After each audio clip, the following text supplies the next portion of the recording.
Hello दोस्तों, स्वागत है आपका एक नए वीडियो में। तो हर बार की तरह इस बार भी आपके पास कुछ इम्पोर्टेंट इंफॉर्मेशन लेकर मैं आ गया हूँ। Today I am going to explain you what are the things that you have to keep in mind before joining the TCS. So without making any further delays, let's start the video. दोस्तों, अगर आपके पास आपका joining letter आ गया है तो आपको सबसे पहले सबसे जो मेन चीज होती है वो है आपको आपके पूरे डॉक्यूमेंट्स प्रिपेयर कर लेने हैं। दोस्तों, डॉक्यूमेंट आपका सबसे इम्पोर्टेंट पार्ट होता है टीसीएस में ज्वाइनिंग से पहले। तो टीसीएस की काफी स्ट्रिक्ट पॉलिसी है डॉक्यूमेंट्स को लेके। तो इनका जो डॉक्यूमेंट वेरिफिकेशन का पूरा इंटायर प्रोसेस होता है वो काफी पार्ट्स में डिवाइड होता है। सबसे पहले तो आपको ऑफर लेटर के पहले ही एक डॉक्यूमेंट वेरिफिकेशन का मेल आता है, जिसके जिसके हेल्प से आपको ये पता चल जाता है कि हाँ, मेरा सिलेक्शन टीसीएस में अब हो चुका है। अब मेरे डॉक्यूमेंट्स को वेरीफाई किया जाएगा, उसके बाद ही मेरा जो ऑफर है वो आएगा। तो उस समय आपको पूरे डॉक्यूमेंट सबमिट करने होते हैं, जो भी डॉक्यूमेंट्स की रिक्वायरमेंट होती है। उसके बाद आपको जब आपका ज्वाइनिंग लेटर आता है तो बैकग्राउंड वेरिफिकेशन के लिए आपको पूरे डॉक्यूमेंट्स नेक्स्ट स्टेप पोर्टल पे अपलोड करने होते हैं। इसके बाद आपका जो ज्वाइनिंग डे होता है उस दिन भी आपके सारे डॉक्यूमेंट्स को वेरीफाई किया जाता है।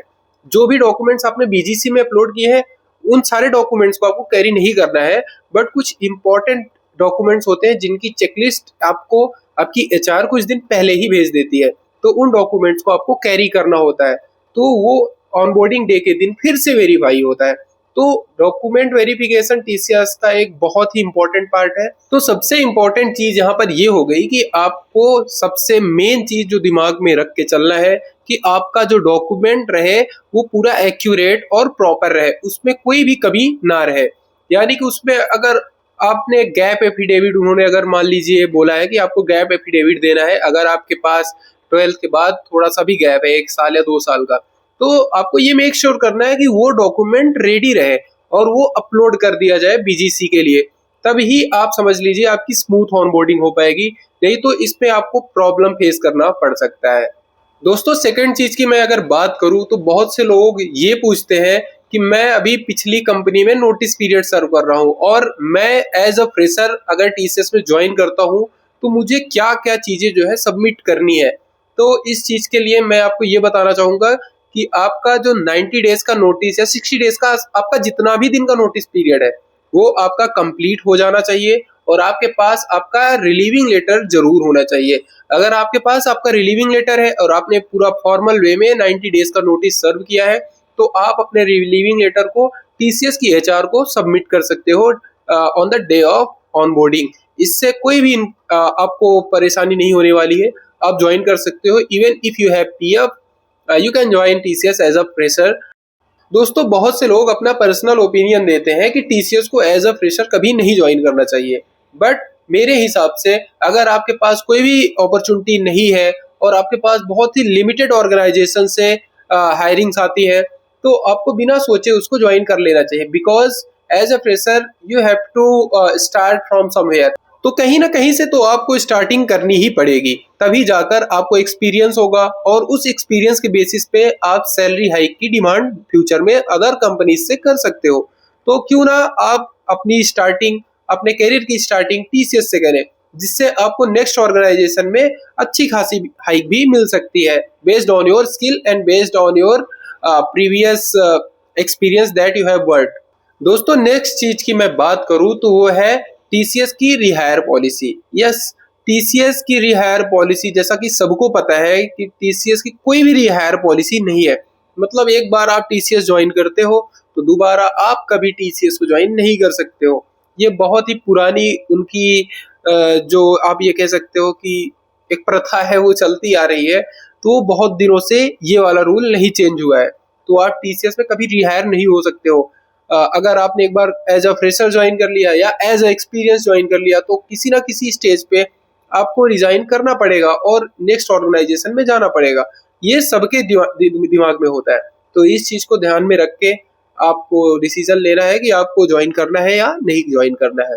हो सकता है आपको ये लगे कि मैं फ्यूचर में टीसीएस अगर ज्वाइन करूं तो मुझे बेटर हाइक मिलेगा, बेटर अपॉर्चुनिटी मिलेगी। तो अगर आपके दिमाग में ये चीज है तो definitely you can go for it. But अगर आपके पास कोई भी अपॉर्चुनिटी नहीं है तो आप इस चीज को दिमाग से निकाल कर TCS को ज्वाइन कर सकते हो। दोस्तों जैसा कि सबको पता है TCS एक बहुत ही बड़ी MNC है, तो इसके बहुत से branches all over the India है, यानी कि पैन इंडिया में हर एक लोकेशंस पे इनके ऑफिसेस ऑलमोस्ट हर जगह पे है। तो आपको ये चीज भी ध्यान में रखना है कि आपको जिस भी लोकेशन पे उनकी ज्वाइनिंग दी जाती है आपको वही लोकेशन पे जाके रिपोर्ट करना है, और लोकेशन चेंज बहुत ही मुश्किल है। मतलब कि एक बार जो आपको लोकेशन मिल गई वो आप ये मान के चलिए जब तक आप TCS में रहेंगे वो वही रहने वाली है, जब तक बहुत ही एक्सट्रीम केस कुछ ऐसा ना हो जाए, आप मेडिकल सबमिट करो या कुछ भी ऐसा कंडीशन ना बन जाए जहां पर आपको आपकी RMG की लोकेशन चेंज करना पड़ जाए। उसके अलावा वो अपने आप से आप ये मान के चलिए कि लोकेशन नहीं चेंज करेंगे और आपको उसी लोकेशन पे वर्क करना पड़ेगा। आइदर यू आर कंफर्टेबल और not, they will just not listen, और वो आपको उसी लोकेशन पे काम करवाएंगे, तो वहीं पर आपको करना पड़ेगा। तो ये हर एक ऑर्गेनाइजेशन की ऑलमोस्ट सेम पॉलिसी होती है, बट TCS की ये काफी ज्यादा स्ट्रिक्ट पॉलिसी है। दोस्तों TCS ज्वाइन करने से पहले एक चीज आपके माइंड में जरूर रहनी चाहिए, यस, सबसे बड़ा सबसे इंपॉर्टेंट पॉइंट है इनकी ILP ट्रेनिंग। अगर आप as a associate, as a new joinee join करते हो TCS को, तो आपको ILP ट्रेनिंग से गो थ्रू कराया जाएगा। यानी कि अगर आप TCS निंजा, डिजिटल प्राइम, कोई भी आपकी स्ट्रीम है या कोई भी आपका डेजिग्नेशन है, तो आपको 4 महीने 2 महीने based on your role, based on your designation for which you have been hired, उसके अकॉर्डिंग आपको ILP की ट्रेनिंग कराई जाती है, और उसमें एक नॉर्मल एसोसिएट को इंडस्ट्री लेवल पर प्रिपेयर कर दिया जाता है।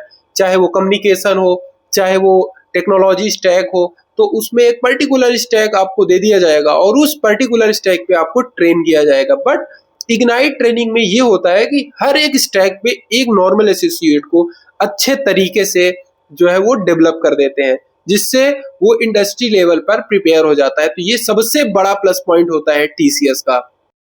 So guys, now I just want to conclude this video. I hope I have solved many of your doubts, और हमेशा की तरह ये वीडियो भी आपके लिए इंफॉर्मेटिव रहा। So I will meet you in the another video. तब तक के लिए बाय बाय।